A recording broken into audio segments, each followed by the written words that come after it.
Tash në kuptim të korupcionit, do thot nëse ndërlidhim edhe me vlerësimin e raportit të Komisionit Evropian, e shohim që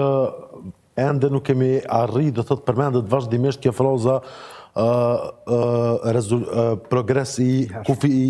një fazë e hershme e pregaditjes, do thot është ndër indikatorët e ulët me cilët vlerësohet Kosova në luftën kundër korrupsionit. Për strategjin për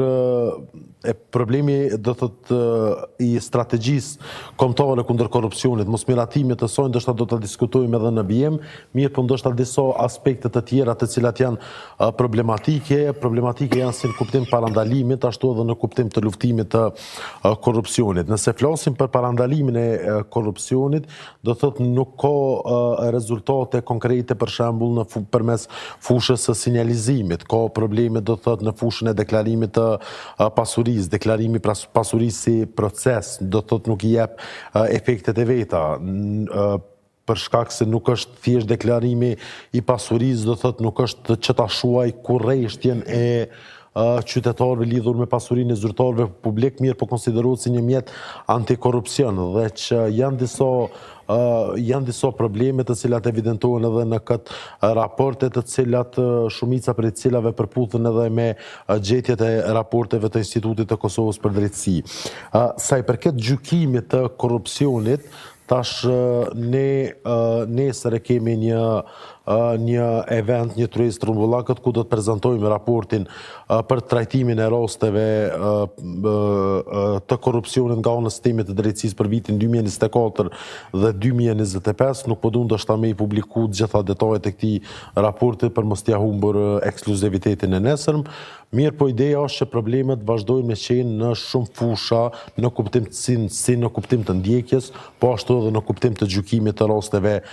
të korrupsionit. Fillimisht është problematike fakti se lufta kundër korrupsionit vazhdon mos me qenë orientuar në drejtim të korrupsionit të profilit të lartë, për shkak se është një përqindje shumë e ulët e zyrtarëve të profilit të lartë, për cilët ngritet akta-akuza për korrupsion. Problematika do të tjera vazhdojnë të jenë çështja e kohës të ngritjes të akta-akuzave, fakti që nuk ngriten akta-akuzat gjatë kohës sa zyrtarët janë në detyrë, mirë po vetëm pasi të përfundojnë detyrën e tyre, që paraqet një reagim jo adekuat nga ana e institucionit të prokurorit të shtetit, vazhdojnë të qëndrojnë pa dhënë shifra specifike, vazhdojnë të qëndrojnë problemet në fushën e sekuestrimit dhe konfiskimit të pasurisë, njëra prej mjeteve më të rëndësishme për luftimin e korrupsionit, vazhdon të jetë cilësia e dobët e hetimeve në rastet e korrupsionit dhe po ashtu problemet më pastaj shfaqen edhe në gjyqësor, përkundër faktit që me numër të lëndëve do thotë ka një stabilitet pak më të madh si në instancë të parë, ashtu edhe në instancë të dytë. Problematika qëndron në faktin se ende ka lëndë konsiderueshëm të vjetra të cilat janë duke u trajtuar dhe nuk kanë marrë një epilog përfundimtar dhe meritor nga ana e gjykatës. Problematike e vazhdueshme, do thot edhe këtë vit vazhdon me qenë politika ndëshkimore aplikuar nga ana e gjykatave, e cila nuk është qartë as në përputhje me dispozitat e kodit penal që kanë të bëjnë me caktimin e llojit dhe lartësisë së dënimit, dhe veçanërisht me udhëzuesin e gjykatës supreme për politikë ndëshkimore. Më pastaj është çështja e dënimeve plotësuese, shumë çështje të tjera, dhe që për gjitha këto do thotë gjatë takimit gjatë tryezës së nesërme do t'i prezantojmë ekskluzivisht gjetjet e këtij monitorimi sistematik të bërë për gjatë vitit 2024 dhe 2025, të cilat janë të përfshira në raportin që do të publikohet. Faleminderit, zotëri Bugaçku. Raporti i progresit kërkon që Kosova urgjentisht me miratu strategjinë kombëtare kundër korrupsionit dhe po ashtu me përforcu cilësinë e hetimeve.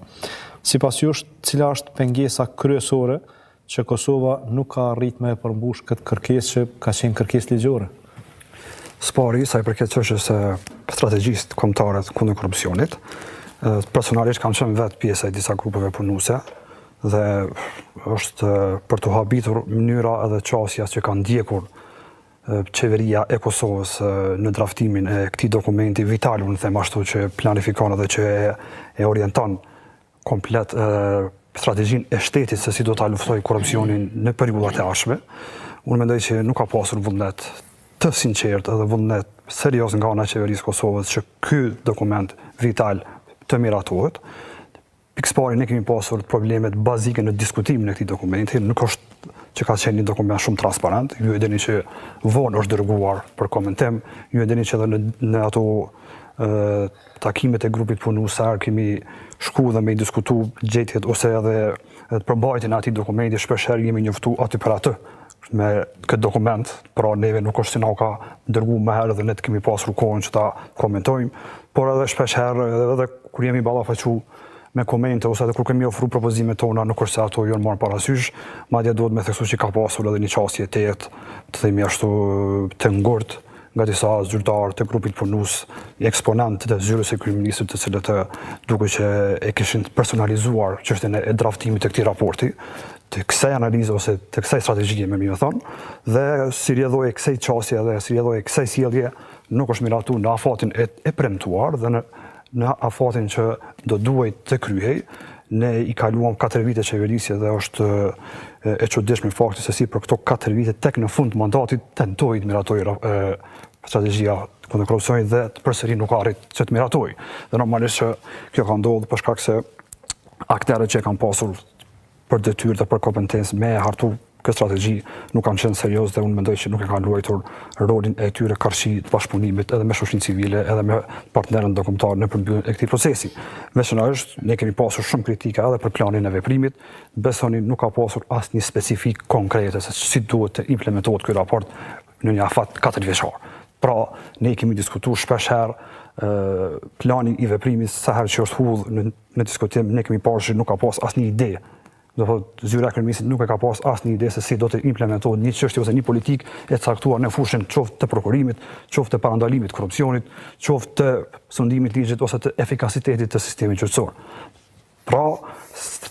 duket që nuk është konstituar fare as strategjia e sundimit të ligjit e cila ka qenë miratuar dhe e cila thjesht kemi parë që ka pasur edhe disa përkufizime ose të themi ashtu disa koncepte që fare s'është analizuar në kuptimin e asaj sa është në përputhshmëri me strategji, po ashtu ka pasur edhe propozime të asaj që gjykata kushtetuese të ketë një rol të kontrollit të kushtetueshmërisë së vendimeve të Këshillit Gjyqësor dhe Këshillit të Prokurorit të Kosovës. Ne si këtë ide kemi me anë të propozimeve tona kemi kundërshtuar këtë ide që